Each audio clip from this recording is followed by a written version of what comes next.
هو اللي احنا اسمعوا يا مصريين اللي هقوله لكم ده كان سهل عليا والطف ان انا ما اخدش اجراءات الاصلاح الحقيقيه.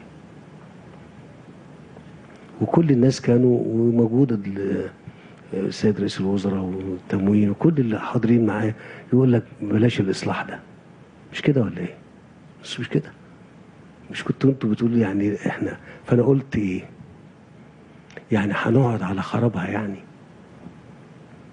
هنقعد على خرابها عشان احنا الشعبيه والكلام اللي بيقولوه ده؟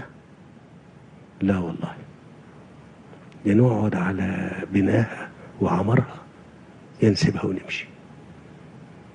لكن احنا ما نقعدش ابدا على خراب بلدنا وناخد الاجراء الصعب القاسي المؤلم. وبالمناسبه المصريين كانوا على قدر التحدي. كل الناس كانت قايله طب انا الكلام ده مش سر ولا حاجه، قالوا في خليها بعد 11 يا نوفمبر.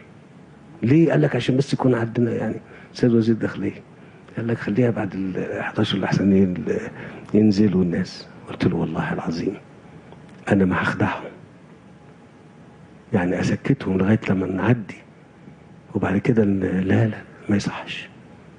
احنا هنعمل الاجراء الصعب القاسي المؤلم، بس اللي هو في الاخر هنقدر من خلاله ان يبقى فيه غد افضل وحياه احسن، وصبركم وتحملكم ليه ثمن وليه قيمه هتشوفوها.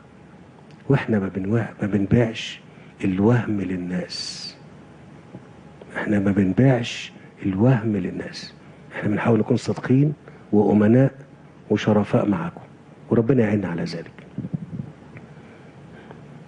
الأستاذة تقية.